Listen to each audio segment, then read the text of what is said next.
Bruce Schindler, he is a professor emeritus at Oregon State University. He's been studying us and the business we do for a long time. And he's going to be talking about the public's expectations of the Forest Service. So when they look at us, what are they thinking, Bruce? Can you help us figure that out? Help me welcome Bruce Schindler, everybody. Cheryl mentioned having all day or a month to do this. This is really hard stuff for us social scientists. We don't know how to talk in 25-minute periods. I mean, we got to have honor things. And from my own standpoint, I'm kind of did just the opposite of John, who started off today. I did the flip. I started out in management and resource management. Spent the first half of my career in working for the agencies, and then went into the university setting and have been there ever since.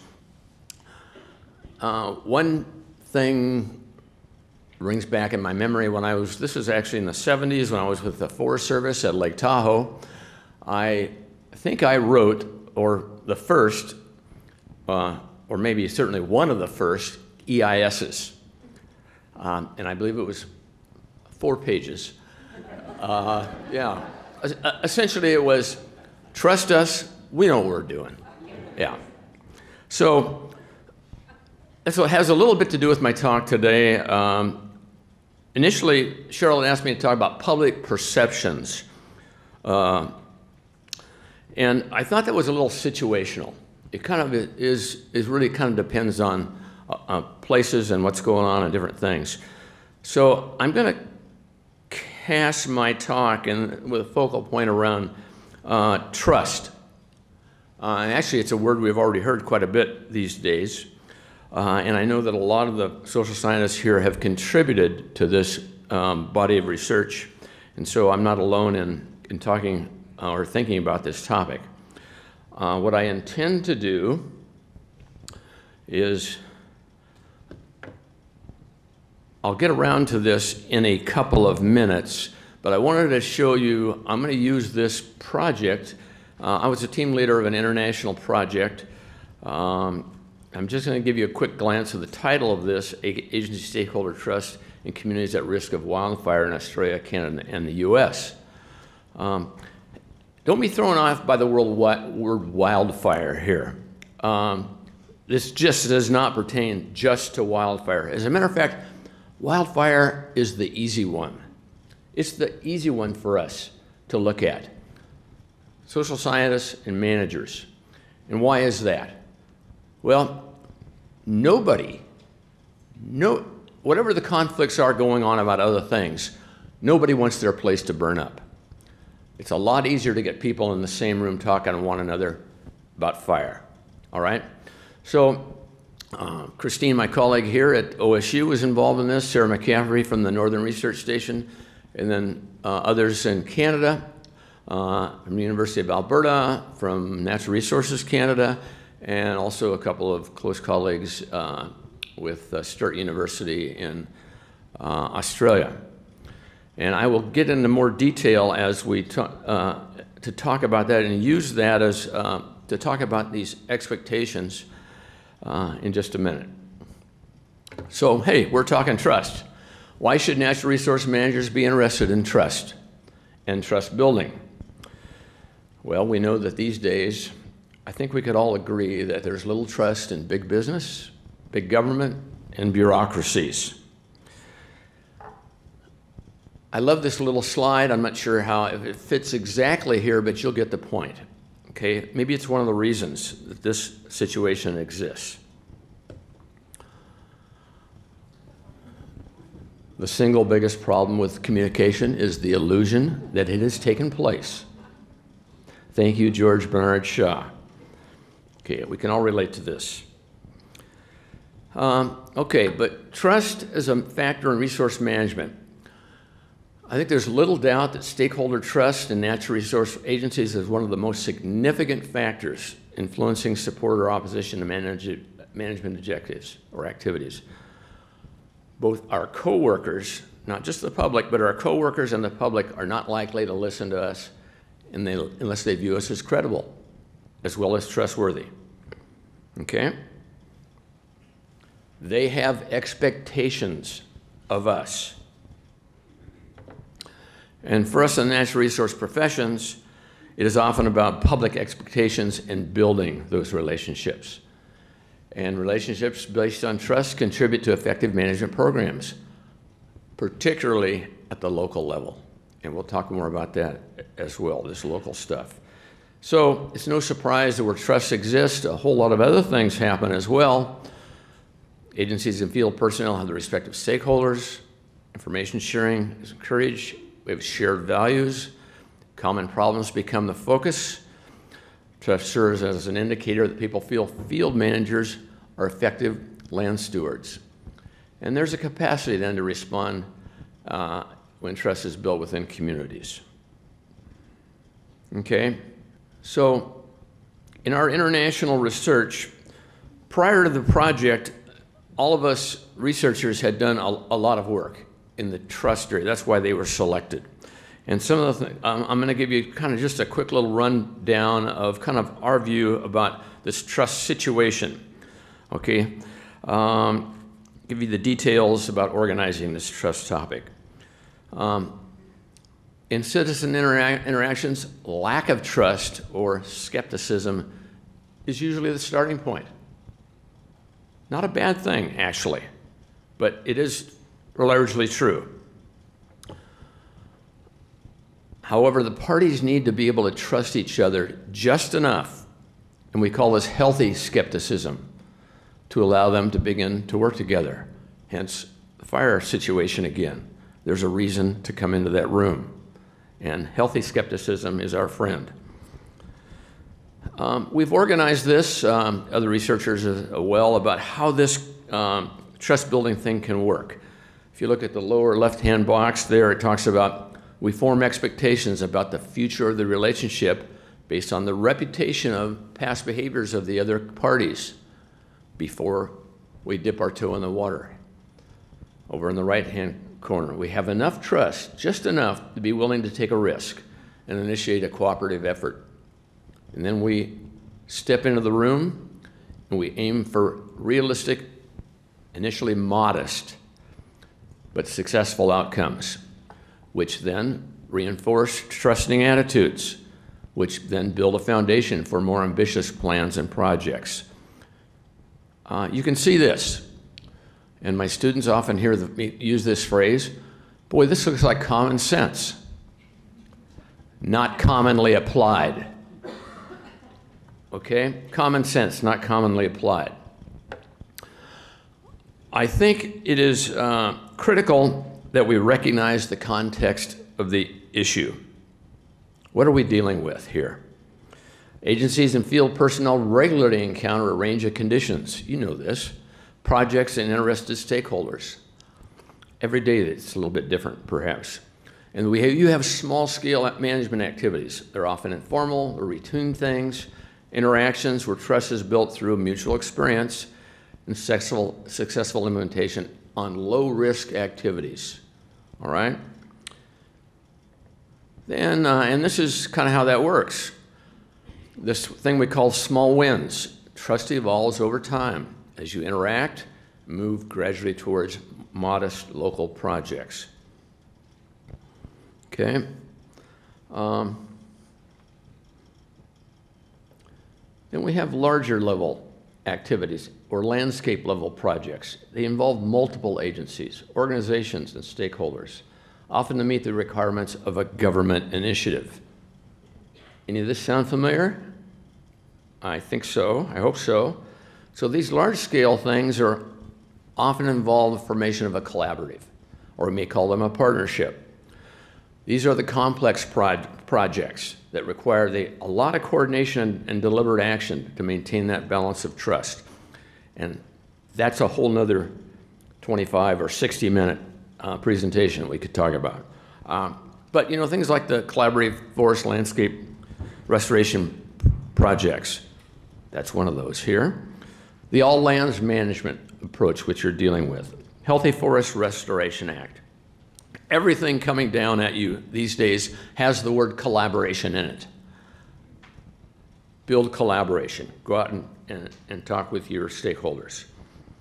Okay, so that's kind of the preface to this study that I want to share with you. All right, this is the result of this. I have it here, and I have numerous copies that I've brought with me, and I'll have them on the table out there during the noon hour. If you'd like a copy, you can take it with you. And what I'm going to relate to you from this point forward comes from this study. 3 countries, 9 scientists, 8 scientists, 9 scientists. We thought, and actually the research process here, and Troy talked a little bit about this, the research process here is essential. It's important to the work and the outcomes. So in each country, we decided, okay, we wanted to pull together a workshop of important stakeholders. And so each country selected a place, and we selected, Christine and I selected Bend, because we knew a lot of folks on the Deschutes and the good work that they were doing over there, but we invited 15 people to come to our workshop. But they weren't just from the Deschutes National Forest. They were with the BLM, the Nature Conservancy, the Pacific Sustainable Northwest, a couple other NGOs, and 1 or 2 other, I think Fish and Wildlife Service was there as well. We went out in the field, spent a day in the field. We spent a day working in our in a workshop. And what we had done is we had actually a draft of this. And when 2 weeks in ahead of time, we had sent a draft of this to everybody, and we said, hey, look at this trust idea, a planning guide for wildfire agencies and practitioners. Look at this. We want your comments. Mark it up, write all over it, and bring it with you to the workshop. And they did. We collected that, and we had a workshop on these issues. Then at the end, we had somebody transcribing, taking notes, and another person who spoke and said, okay, group, here's what we think you told us today. So we gave them some feedback on their comments for the day, all right? And then we went away. And also our group then had kind of a little session of debriefing, and we made notes. Then we went to Alberta. We went to Kananaskis country, which is kind of the foot of Banff National Park. Same thing. Then we went to Australia. We went to in the state of Victoria, which is their state where they have the real fire problem. And we did a session in the field. Actually went to a nice winery, and we found out that even the winemakers have issues with fire. We found out that they don't like prescribed burns because the smoke taints their grapes. Some people have lost a complete season worth of grapes because of smoke from prescribed fire. All right, so then we went through the whole same process. We came back, we wrote it all up, changed it up, and then we picked 2 individuals from each place, and we sent back their the next version of this guide, and we said, okay, how do we do? And they made comments. Of course, all the researchers had it as well, and after quite a while of back and forth, we ended up with this document, which I think probably there's been about 1,000 of these have been sent all over the US and a few in Canada and Australia, so you may have already seen this. It's gone out to all the resource agencies. Okay, so let's get to the public expectations part. What we did is we took all this, and there was a lot of information, but we categorized it so to make it simpler, okay? Public expectations, trustworthy qualities are often measured by, and this is what these individuals told us. The first one was your ability. They expect you to have the ability to do the job. So they believe in managers' ability to make good decisions and effectively implement practices. They expect you to be fair and equitable. The belief that personnel are sincere and genuinely engaged citizens about plans and decisions, that individuals will act in the best interest of the community. And then the third category was integrity. Belief the agency and its personnel are acting in accord with a set of values and norms shared by the community, doing what you say you will do, building up credibility over time through promise keeping. So this isn't situational. This isn't just about Bend, Oregon, or Banff National Park. This is pretty much larger scale stuff that applies anywhere. All right? So then what we did is we took some, using a term I think that came out of the forest, desired future outcomes. We used this, okay, if you want a certain set of outcomes, what are these contributory items or actions that lead to that? So trust is built with specific actions that contribute to desired outcomes. And this happens at 2 levels. And I'm so glad that Cheryl mentioned this morning, okay? People really did notice the difference and had different feelings about your agency, the big government agency, how they felt about that, versus individual actions, people at the local level. And you've heard this, and I've heard this in a number of places. It's like, you know, I trust Joe, the district ranger. I just don't trust the Forest Service to let him do his job. That's kind of the differentiation there. So the following few examples, and they are in the book, they're intended as an evaluation tool. Collectively, these actions influence the ability of stakeholders to work cooperatively and are really at the heart of the trust building process. So what we've done first is trust building in agencies. And there's a whole list of contributory actions based on these 3 categories I mentioned: trustworthy quality, your ability, okay? First of all, support personnel to carry out multiple objectives on the ground and engaging stakeholders. Identify effective leaders with good decision-making and communication skills. Allocate sufficient resources, including time, to solve problems. Coordinate projects and resources across boundaries. Those kinds of things all contribute to that, provide leadership and empower practitioners. Okay, we did the same thing with effective outreach, and I'm kind of got to get moving here, so I'll just go on down to the next one. The next quality that we're looking for is goodwill, and there's a set of things here. Organize wildfire strategies around local concerns and familiar places. Develop internal capacities to respond to public concerns. Again, these are all at the agency, the broader level. And this leads to an outcome of stakeholders feeling like you're sincere and you're going to have engagement with them.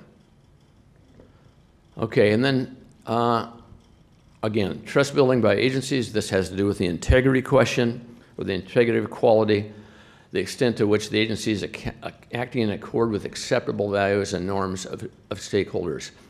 And there's a list of actions here that you can do. You know, things like publicly commit to multi-party relationships with other agencies and stakeholders.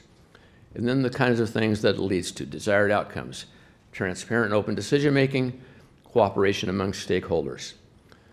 Okay, let's look now at the field level. This is by practitioners. That's the term the Canadians and the Australians use. We call ourselves here field managers. The ability category. Their perceptions of you. Use on-the-ground projects as learning experiences. Describe the trade-offs of management alternatives. You know, use windows of opportunity for timely messages. Determine the best tools for communication. Tailor to target your audience. So that's effective communication and follow-through. That's what those kinds of things give you. The goodwill piece, a whole another set of contributory actions. Recognize local problems. Add the agency voice to existing efforts to reach solutions. So on the desired outcome side, you're looking at inclusion of local concerns. And then there's another set of actions that help build community capacity. And then this third one of integrity, the extent to which the practitioner is acting in accord with acceptable values and the norms of stakeholders. So there's a set here for you about how to build shared responsibility. 4 points there. There are others that go along, of course. And then transparent decision-making. They want to know how, why, and who's going to make the decision. All right? That's, you know how that works. Transparent decision-making, you certainly heard that term. And here's then some ideas that they came up. Utilize individuals and organizations that can carry your message to a broader audience. Recognize the good work that's already being accomplished, and then piggyback on top of those things. Engage the entire community affected by the issues, either at the WUI or the landscape level. And then use a variety of strategies to get your message across. I'll close here with just a few quotes. I'll let you read these. These are, we have many, many quotes from our partners in these different workshops that I think were very, very useful. I hope you'll feel free to pick up one of these and dig into it a little bit deeper. If for some strange reason we run out, there's a mad rush on these, you can contact me directly and I'll send you one. Something else I would also direct you to that we did a while back, you may have seen this DVD, Collaborating for Healthy Forests and Communities, Building Partnerships Among Diverse Interests, also went out to probably 1,000 agencies across the country. What we did is we highlighted 5 places around the US and we put them on the screen, the managers and the stakeholders, to tell us what they're doing in these collaboratives and why it's working. Not a bunch of scientists or academics standing up there in front of them telling them how to do it, but your peers showing you that it can be done and this is how it worked in their place. I also will have some of these out there for you if you're interested in any of this. I think that's the last one. So did I make it in time? I think I got a minute left maybe, or there about 30 seconds. One question for Bruce, and we're going to have to move on. Yes. Thank you. So the Forest Service solicits feedback and input from the public all the time, and I think we do so with really good intentions, and I think the public sometimes complains or has the perception that we're not applying, we're not addressing what we've heard from them. And I think some of that might have to do with agencies' ability to trust what we're hearing from the public. You know, like, oh, they don't have the specialized education to really know what they're talking about.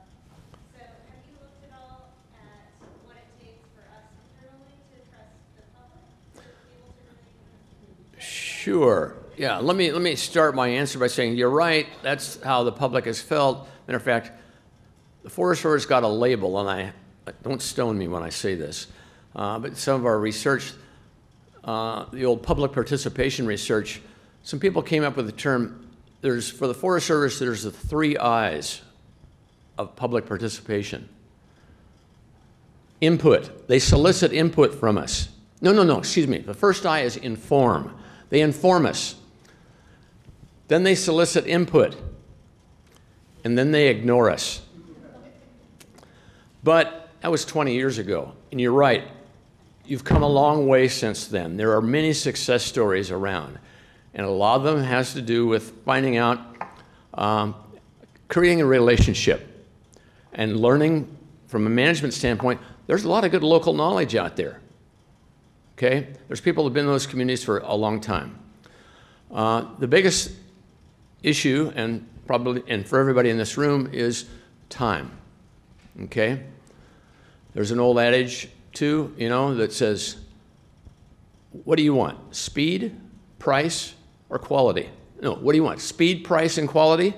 Well, pick 2, because you don't get all 3. And this is one that takes quite a while. It's an enduring, long-term relationship. That's why a guy like Bill Anthony, who was retired last year as the district ranger in Sisters, who spent 21 years in that community, he didn't move up. He didn't move on to move up. He stayed there. He made a commitment. That's why he was so successful.